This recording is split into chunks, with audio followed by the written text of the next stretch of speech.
a native of Iran, Mitra has been a student of Sufism for at least 25 years. So I hope today we'll enjoy the talk with Dr. Mitra, which will be around Persian mystical contribution to humanity's spiritual journey in the 21st century. So the floor is all yours, Mitra. Thank you very much for your invitation this evening. Dr. Najla, thank you so much, as well as Mohammed, for inviting me to come and participate and to just offer some humble observations as someone, like Mohammed said, who is of Persian origin, and I have a deep love for my culture and language and country, as well as I'd like to be able to contribute just some thoughts about how the Persian culture has contributed to the spread of Sufism, or tasawwuf, or irfan as we call it in Farsi. So I hope you find it beneficial, and I thank you in advance for your patience and your attention. If you allow me, I'm just going to take a few seconds to get myself set up.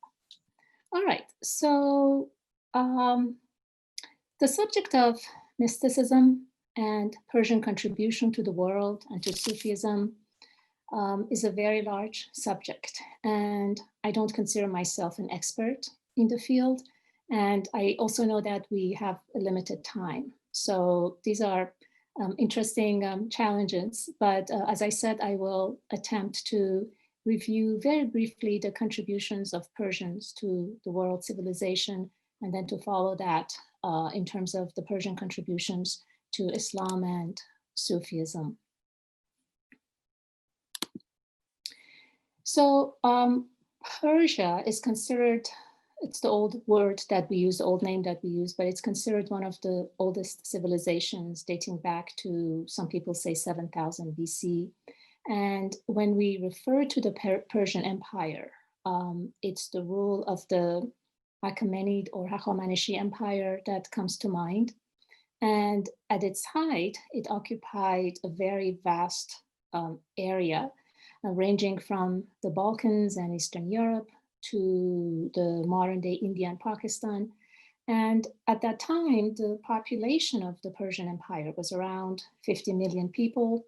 And this figure would have made the empire one of the largest in history, at least in terms of the percentage of the world population at the time, which was somewhere between 100 and 160 million. So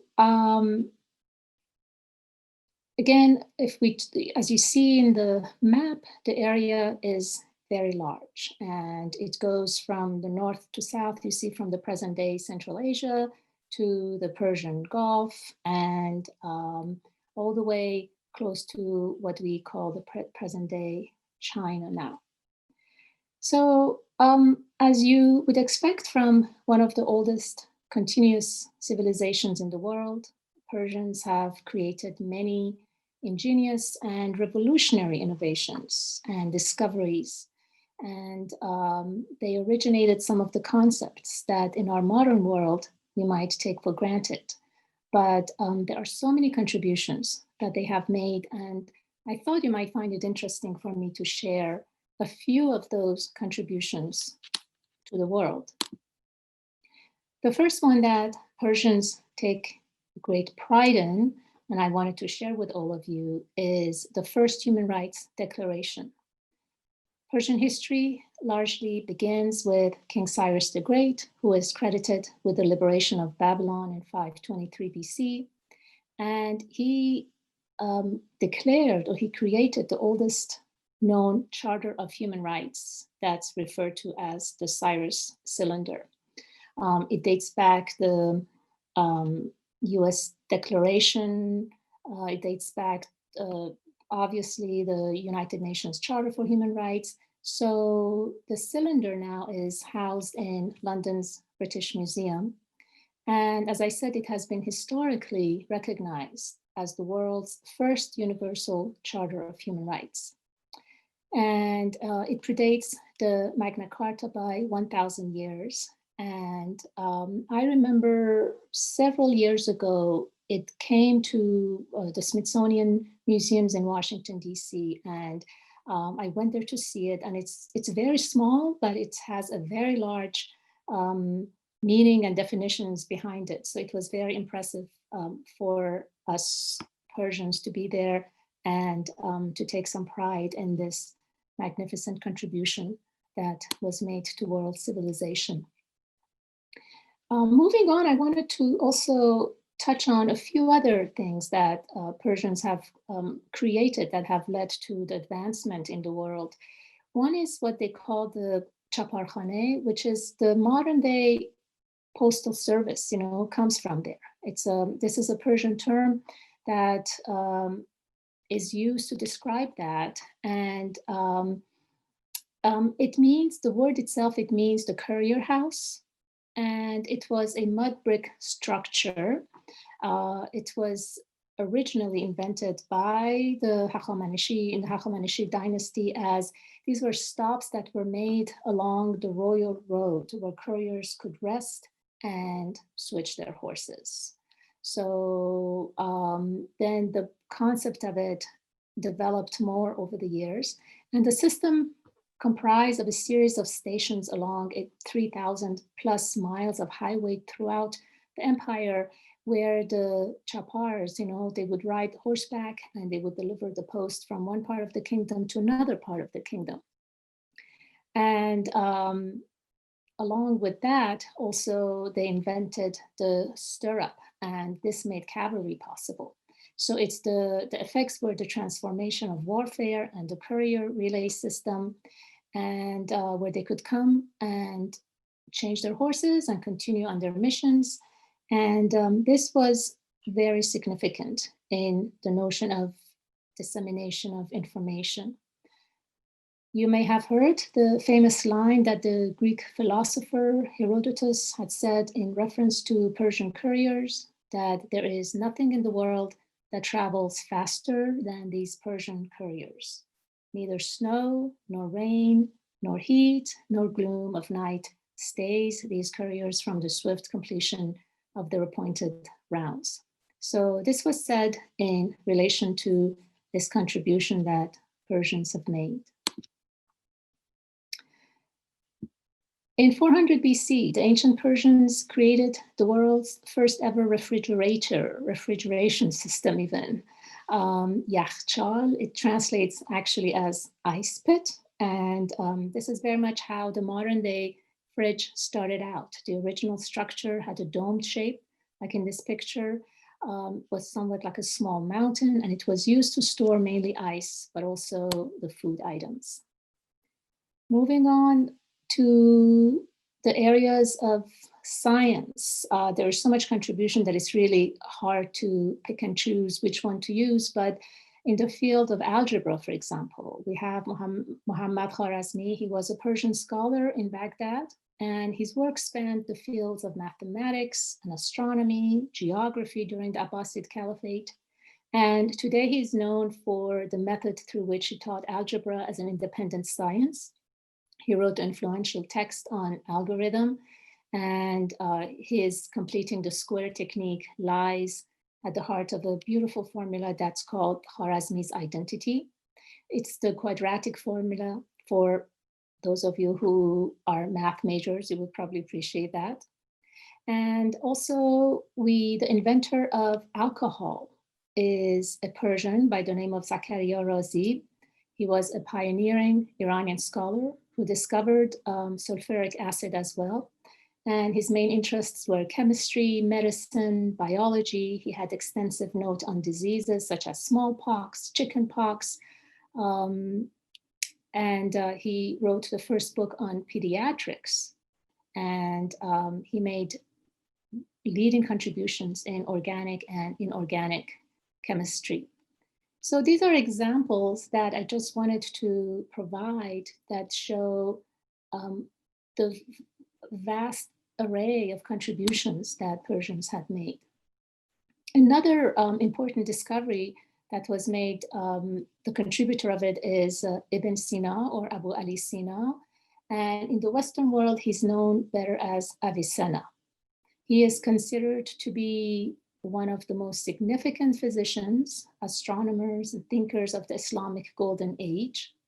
And after qualifying as a physician at the young age of 18, he went on to produce his most famous work, which is called the Book of Healing, and also the Canon of Medicine, which is the Encyclopedia of Medicine that he wrote. Avicenna is the greatest of the medieval Persian physicians who played a crucial role in the European Renaissance. And his Canon of Medicine was used for several centuries in the medieval European schools and the Arab world as a major medical textbook. For those of you who might be interested in the game of chess or who might play it, chess also originated in Persia, and it was designed actually as a tactical military game where the military officials would sharpen their techniques at the battle zone by playing the game as a prototype. The earliest mentions of chess in writing can be found within the Iranian literature. And we find these oldest surviving chess pieces that they came from the Persian lands, and that reinforces the ideas that and the notion that chess originated from there. There's also the whole system of water irrigation, which in Farsi is called qanat. That was a water management system that was used for irrigation, and it dates back to even the pre-ACHAEMENID period. And the oldest one is in one of the cities in current day Iran, which is called Gonabad, and it dates back to about 3,000 years ago. And another Greek philosopher, Heraclitus, he writes that Iranians were inventors of the qanat, of this water irrigation system. And they were the first nation to carry water from underground channels to the surface. They were the inventors of qanats, and Iranian architects have created extremely valuable monuments in areas such as water and irrigation, for dams, for canals, bridges, rivers. So if we just do a very cursory research on the internet, we see that the internet lists something like over 270 Persian scientists alone and their contributions in the pre-modern world.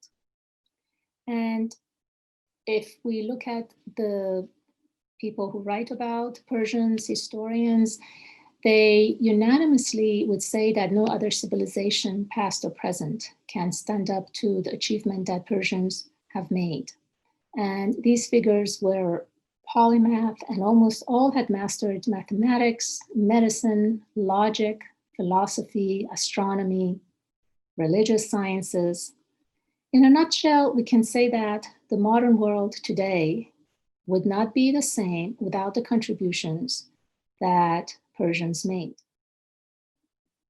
There is a saying of the Prophet Muhammad, and that saying, which in Arabic they say hadith, it says, he said that if learning were suspended in the highest parts of the heaven, the Persians would attain it. And this has been evidenced and verified through the system of sayings of the Prophet by the followers of the Prophet. So it's one of the authentic sayings of the Prophet. Okay, so another major contribution that Persians had, and that was at the core of their identity, is their religion and their belief system, which is manifested in the religion of Zoroastrianism. So Zoroastrianism is one of the world's oldest continuously practiced religions. It is considered to be the world's oldest monotheistic religion, founded by the prophet Zarathustra, or Zoroaster, or Zartosht in Farsi. It dates back to over 5,000 years ago in the city of Yazd, and which is in modern day Iran right now. Unity and oneness of God, of the Creator, That was at the core of their belief system. So in brief, I can say that that Zoroastrianism is a multifaceted faith centered on a dualistic cosmology of good and evil, of God, the creator, and it always predicts the ultimate conquest of evil. Evil is considered as being all things bad. God, the benevolent deity of wisdom, is Ahura Mazda, which means the wise Lord, and he is the supreme being. So Zoroastrianism's historical features, such as messianism, judgment after death, heaven and hell, free will, all of those have greatly influenced other religious and philosophies, including Greek philosophy, Christianity, Islam, the Baha'i faith, and Buddhism. Zoroastrianism has a complex structure, which I am neither equipped to go into, nor do we have the time for it, but I can say that the main pillars of it are following the three paths, and those are the paths of good thought, good action, and good words. Charity as a way of maintaining one's soul aligned to God and spreading happiness, the spiritual equality and duty of genders, being good for the sake of goodness and without the hope of reward, all of them are basic tenets of this ancient religion. And Zoroastrianism was the state religion of the dynasties in Persia until the Muslim conquest in the 7th century AD. So in 630 AD, the Arabs defeated the armies of the last king of the Sasanian Empire in their battle. The battle was called the Qasidiyya battle. And this happened around a mere 20 years after the death of the Prophet Muhammad. And this was the first period of Muslim conquest. This was also one of the pivotal moments in the history of the Middle East and the world. Why and how? Because in a single afternoon, the heartland of Persia was conquered by the nomad soldiers from the Arabian desert. And the ancient imperial bureaucracy and priesthood of the Sasanian Empire crumbled in the onslaught, and Islam eventually replaced Zoroastrianism as the religion of Iran forever.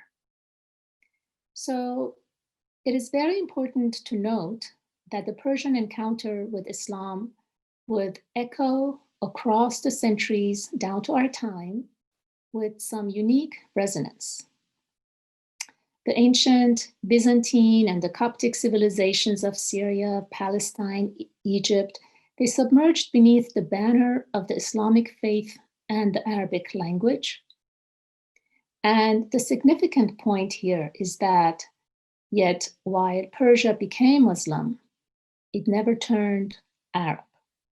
And the ancient homeland of the Medes and the Aryans retained its very distinct cultural and even political identity through the centuries following the Arab conquest and the destruction of the Sassanid Empire.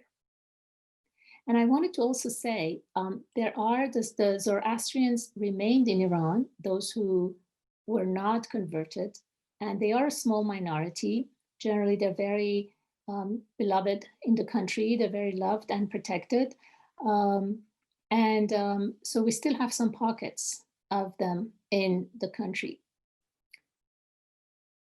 So to go back, as I said earlier, the ancient religion of Persia, being Zoroastrianism, dates back some 5,000 years ago, being the first monotheistic religion.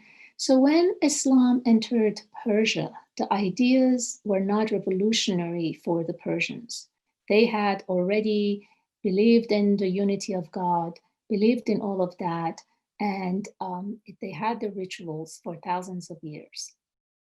And after resisting the Arab invasion for some 200 plus years, and when they finally became Muslims, the Persian version of Islam had to go through this amazing web of transformation for it to become palatable to the Persian taste. Dr. Bernard Lewis refers to the soul of the Persian and the Persianization of all things.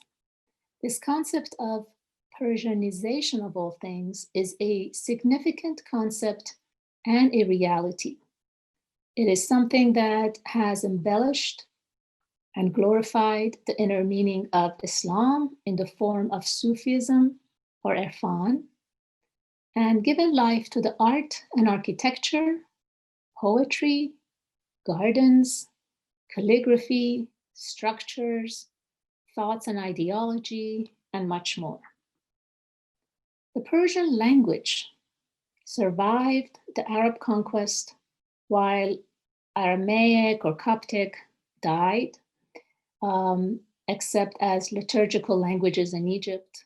The Farsi language also played a very important role here. It is written in Arabic script, but it remained in its original form and did not become Arabic.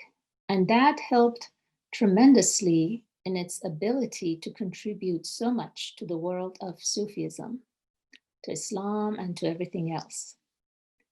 Perhaps one of the reasons is because Persians remain very loyal to and very proud of their vast culture. So what did the Persians do? While the Arabs provided the ideational foundation for the edifice of Islam, it was the Persians who adorned it with beauty and embellished it with spirituality. So Professor Bernard Lewis says that Arab-Muslim conquests have been variously seen in Iran, by some as a blessing, the advent of true faith, the end of the age of ignorance and heathenism, by others as a humiliating national defeat, the conquest and subjugation of the country by foreign invaders. Both perceptions are of course valid, depending on one's angle of vision. Iran was indeed Islamicized, but it was not Arabicized or Arabized. Persians remained Persians. And after an interval of silence, Iran reemerged as a separate, different, and distinctive element within Islam, eventually adding a new element even to Islam itself. Culturally, politically, and most remarkable of all, even religiously, the Iranian contribution to this new Islamic civilization is of immense importance. In a sense, Iranian Islam is a second advent of Islam itself, a new Islam sometimes referred to as Islam-e-Ajam.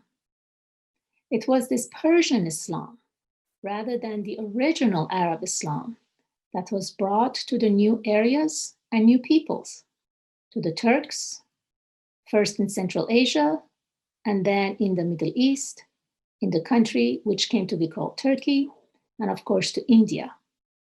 And the Ottoman Turks brought a form of Iranian civilization all the way to the walls of Vienna. So with this contribution that Persians made, and for them to be so known for helping to flourish Sufism or mysticism, the question would be then, what is it? And what is Sufism? What draws people to it? And how did the Persians make their contributions in that field? So Sufism or mysticism, as I understand it, and I have read about it, is the urge to experience a dimension beyond the material world, to know and return to a spiritual essence or truth that is inherent within every person, irrespective of his or her religion. Individuals are imbued with this tendency to different degrees. Some are endowed with it in great quantity, while others in smaller degree. Some people have the chance to develop and translate it into their daily lives, while others do not. Nonetheless, this tendency is present in every human being. If Sufism is defined as mysticism or the way of the mystic, then its message addresses all people, not just the followers of one religion. We can even say that every faith has its own Sufism. In every nation and community, there have been Sufis, although they have taken different names and adopted varying practices. So to express this more clearly, we can say that the human being comprises not only of a body of flesh, but another aspect, commonly referred to as I or the self. In Sufi terms, they call it the nafs. And the mystical experience activates the I. Like an electric current, it runs through an individual and it bringing forth untapped potentials. With the activation of the self comes a certain degree of consciousness and insight. A person starts to sense that his or her I reflects another I, the I of a supreme being. He or she becomes conscious of God, acting in and through creation. Many people attain this level of awareness at some point in their lives. An encounter or a realization opens them to a reality greater than themselves. And often, for most, this awakening is special and enough.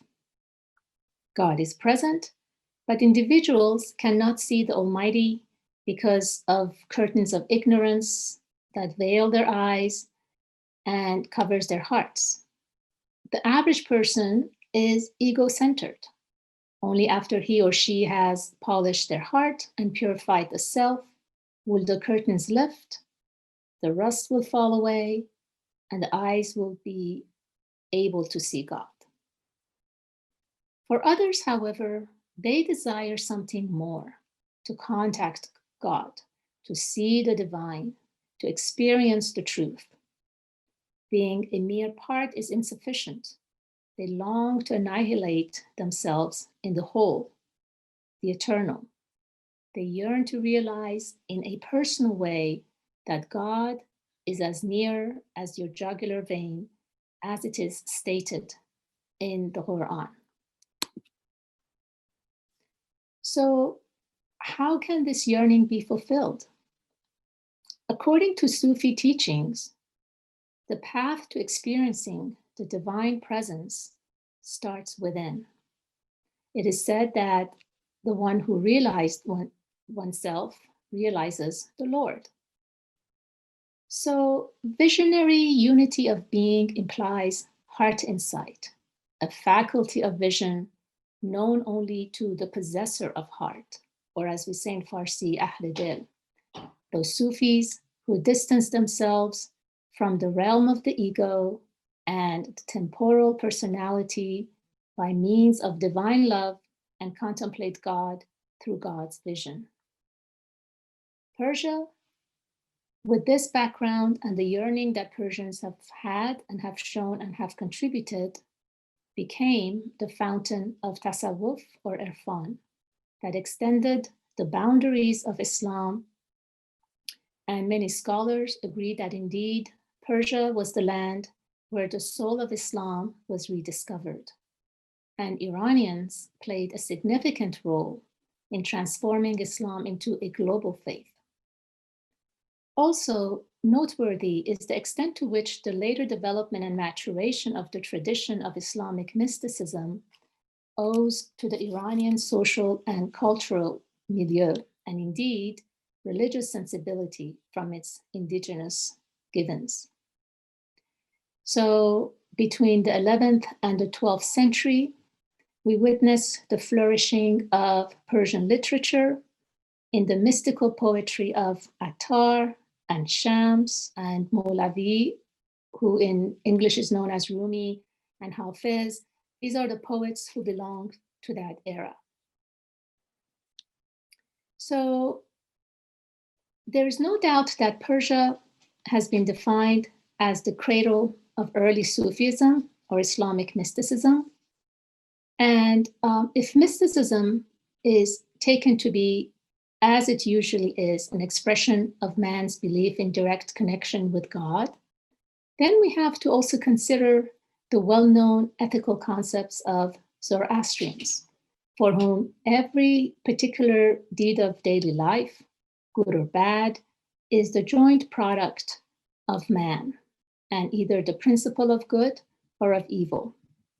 These factors might also be considered as unconscious expressions of a doctrine that identifies God with the universe,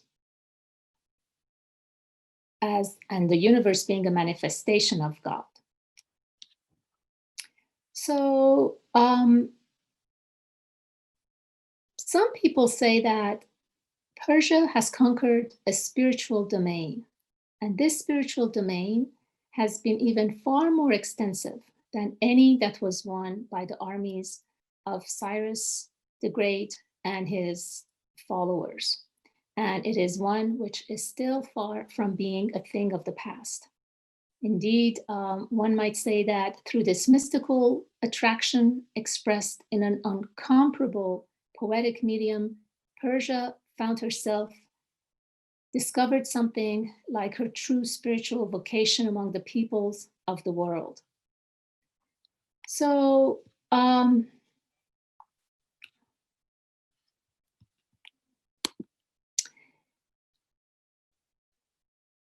so Sufi literature in the Persian language has, it's been one of the big contributions that Persians have made. So this is important not only from the spiritual point of view, but also from the cultural and political standpoints. So according to Professor Dr. Sayyid Hossein Nasr, the famous scholar of Sufism and Islam, Persian Sufi poetry contains perhaps the richest mystical poetry in the world. And poetry is, it's a verbal expression of human beings in all cultures. We can say that poetry is a container to transport meaning through images. And those who are on a spiritual path seek meanings inside poetry. The more a seeker of Sufism has experienced, and the more he has matured spiritually, then the deeper he can relate to the poem. I can't let this section go without making a brief mention of Jalaluddin Muhammad Rumi, who is more popularly known as, in English they say Rumi, in Farsi we have Maulana, Molavi, he has a longer name. So he was a 13th century Persian poet, a jurist, an Islamic scholar, a theologian, and a Sufi mystic who wrote in Farsi, and he lived in Konya, which is in modern day Turkey. So his poems have been widely translated into many of the world's languages, and he has been described as the most popular poet and the best-selling poet in the United States. So Rumi's work consists of 2 epic poems. The first one is of 2 large books. So the first one is Divan-e-Shams, which was written in honor of his friend Shams, and it consists of about 40,000 verses. That's one set. And then the other one is his Masnavi, and the Masnavi consists of 25,000 verses in 6 books of poetry.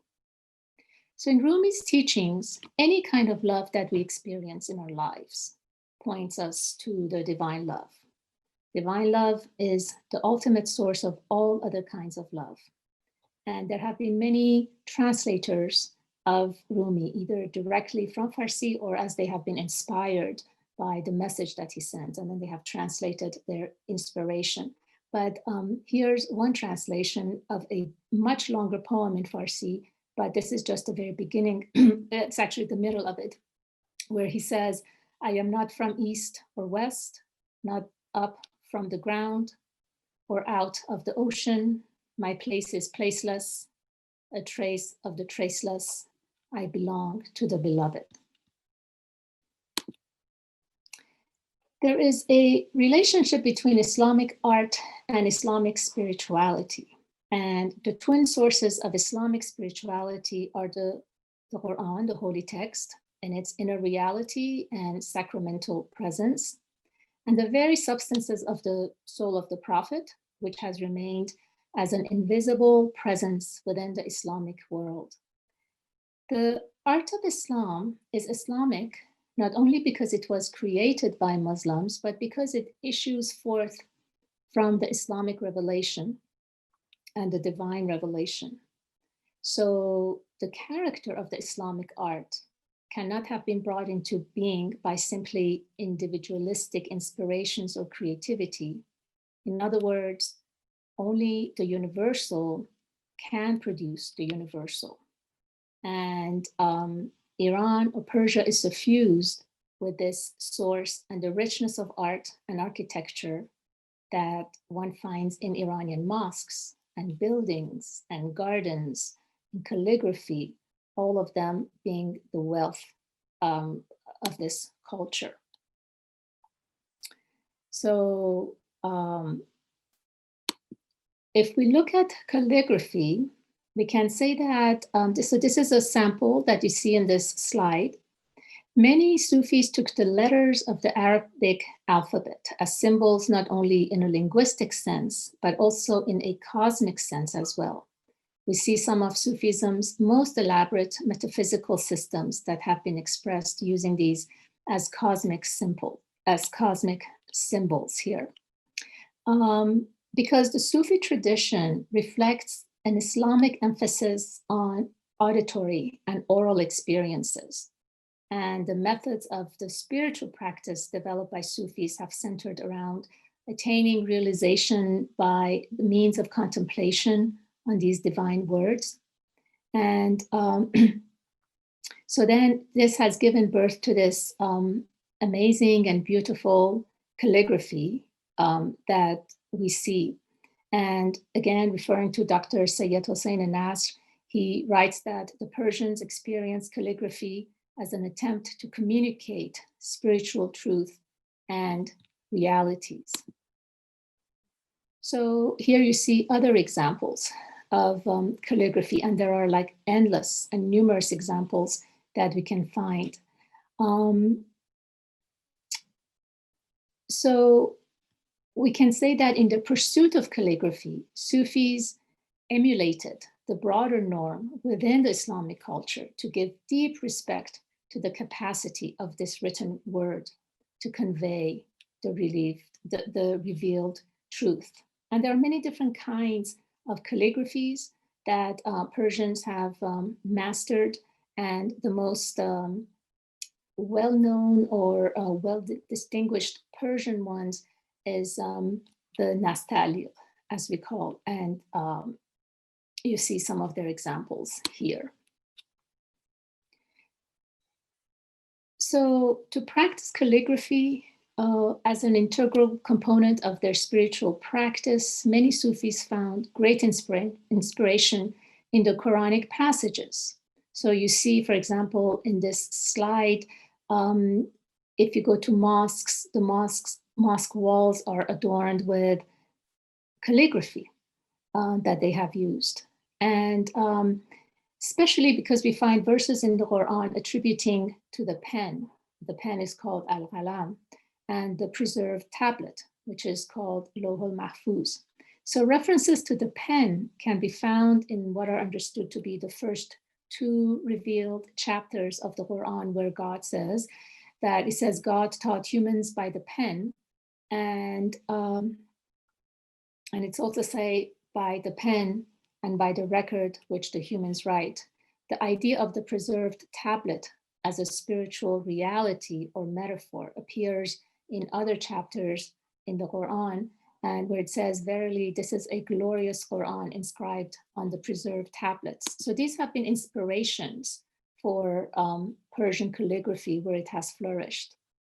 Moving on to architecture very quickly, obviously Persia has had a rich history of architecture and architectural contributions that date back to thousands of years.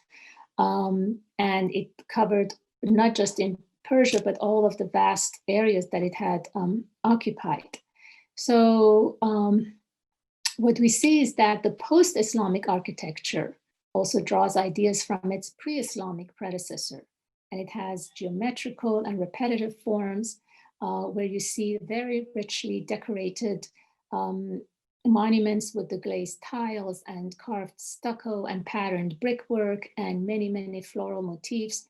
And of course, calligraphy again. And here are some of the examples.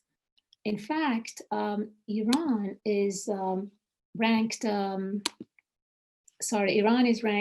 as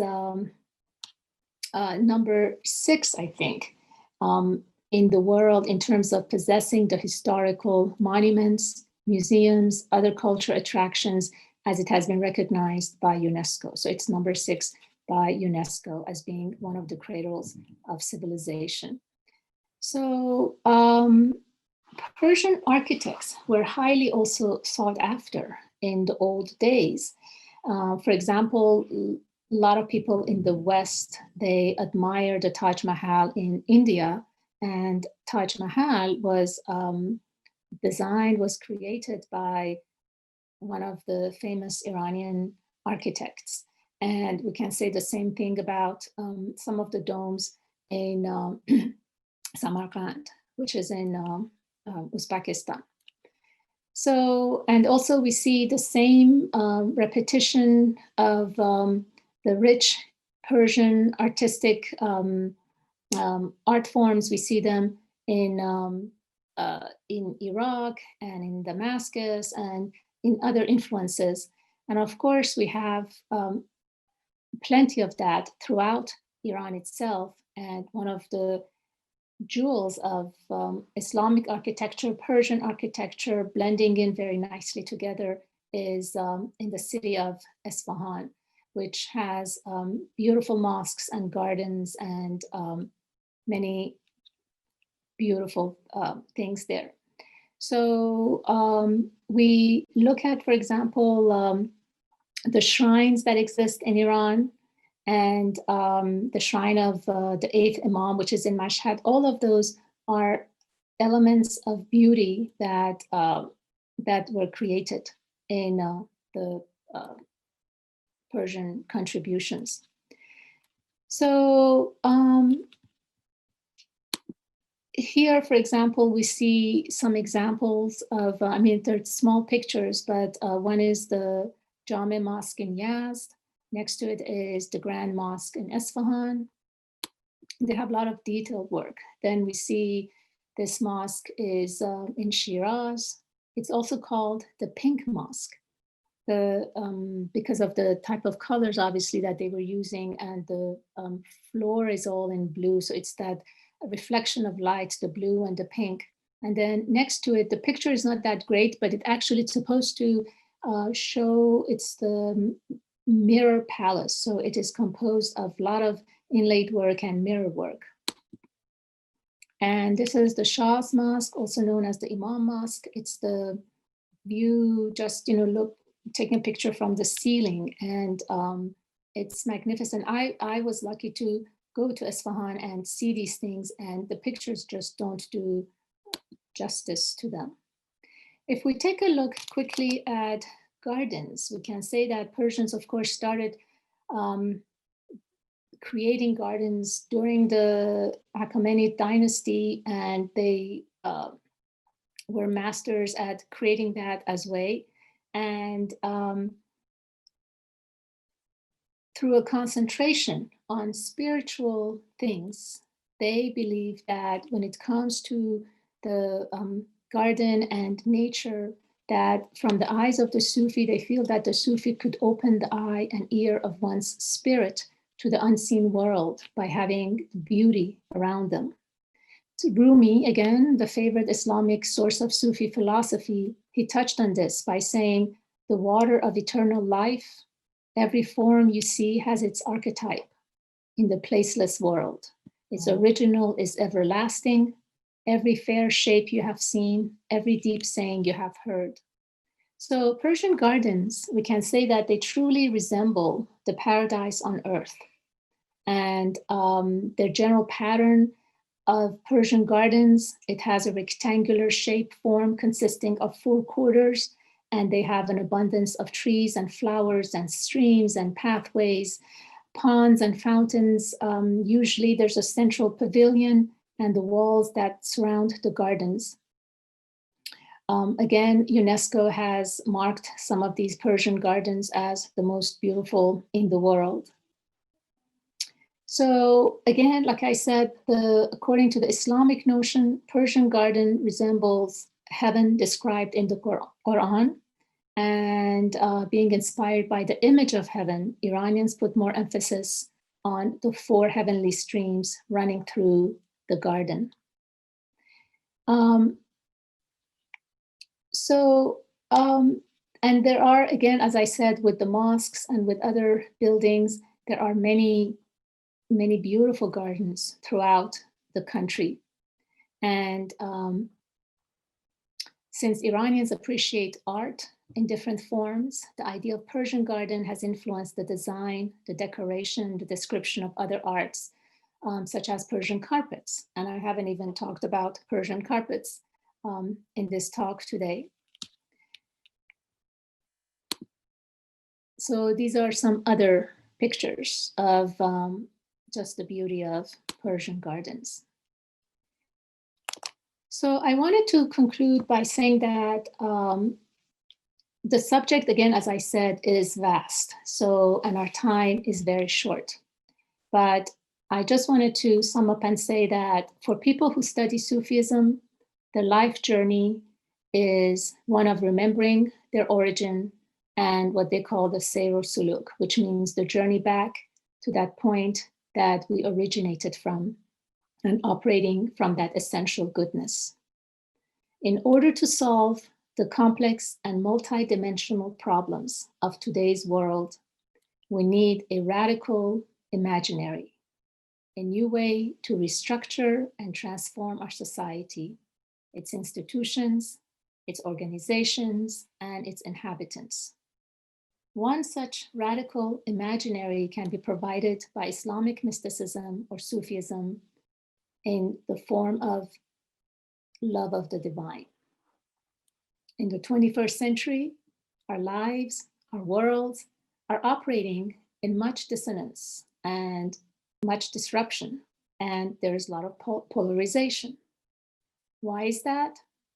We can perhaps attribute this to the fact that people have lost their sense of values. In early societies, people were tribal, they were monocultures, and now we live moment to moment in a fast-paced, globalized world. So Sufis, or Persian Sufi contribution to humanity's spiritual journey in the 21st century would be to return to the essential values embedded in each one of us. Those values of compassion, mercy, peace, and justice, which from a Sufi point of view are intrinsic values. Islamic mysticism relies on the love of the divine. It has the power to infuse the social world with universal meanings of love, brotherhood, and divinity. This can then help us to question, contest, and restructure our relationships with each other, this universe, and God, our creator. So the Persian genius and love of the divine has sought to create a path upon which the seeker travels on. Through all of these multitudes of art forms, poetry, edifices, writings, the emphasis is placed on the one, and the seeker is directed to look inside of his or her own self. As I said earlier on, according to Sufi teachings, the path to experiencing the divine presence starts within. It is said that one who realized oneself realizes the Lord. And an 11th century poet, mystic, philosopher puts it this way: you, always traversing the world, searching, tell me, what benefit has come of it? That which you are seeking is with you, and you seek elsewhere. And with this, I conclude my talk tonight. Thank you very much. Thank you so much, Mitra, for this thoughtful and beautiful talk. We have a few minutes for question. Please feel free to ask your question if you have. And we have a question already in the chat. I can read it. It says, could you please recommend an introductory book on Sufism and on Persian culture, preferably by Iranian author? Preferably by an Iranian author. There are so many of them. I wrote this down. I wrote down this request, and let me put my mind to it, see which one. And if Muhammad, you don't mind, I can send you the recommendation. Maybe you can just pass it on to people. Sure, we'll be happy to do that. Thank you. Any other question? If anyone have a question, we have around 5 minutes to receive more questions.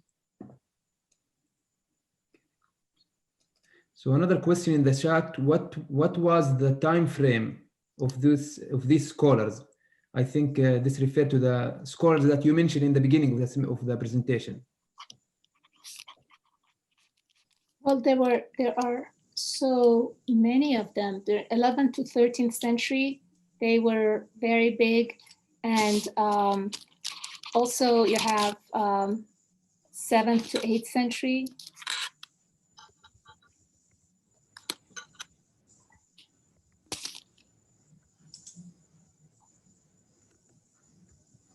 Any other question? I'm just writing something.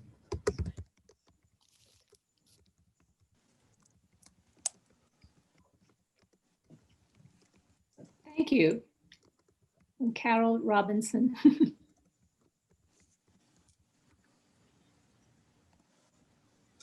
There's plenty of books on the Sufi poet Kabir for the 16th century. Music is available by Abida Parveen, a contemporary singer from Pakistan. And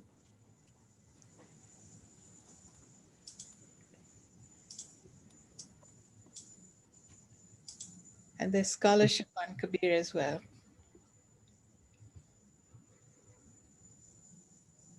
I had a question. In your presentation, you talked about the difference between Arab Islam and Persian Islam. Can you maybe give some concrete examples of how those are different? I think it's just the Persians bring a lot from their past, and that's why I wanted to make the talk and link it to the richness and the past heritage of Persians, and to just the embellishment of everything that they have in their poetry, the depth that and the passion with which they write, the richness of the Persian language that they use. And also I wanted to say that these Persians back in the day, they were also deeply, not only spiritual, but they were also very much, they had a deep love for Islam. They were all Arabic scholars. They were able to speak Arabic fluently, but they also had Farsi. So all of that led to a lot of richness in how they were producing all of their work. Thank you. Thank you so much. We have a You question. posted something on the chat because I listen to a lot of Sufi music. I just wanted to share. It is beautiful music, and you can get it. Oh, just ask for it on Spotify, get it on Amazon, anywhere at all. It is absolutely lovely music. And these are Sufi poems that have been set to it. So Abida Parveen, I had her name up there. She has a voice like a rock star, and she sings Sufi poetry, should you want to hear it. We could be here for a long time, Mitra. This is wonderful. Thank you so much for this. I hope it was to your satisfaction. Absolutely. The topic was big, but thank you again for the opportunity you gave me, Najla and Muhammad. Thank you to put this together. Thank you everyone for your time for this last hour to come and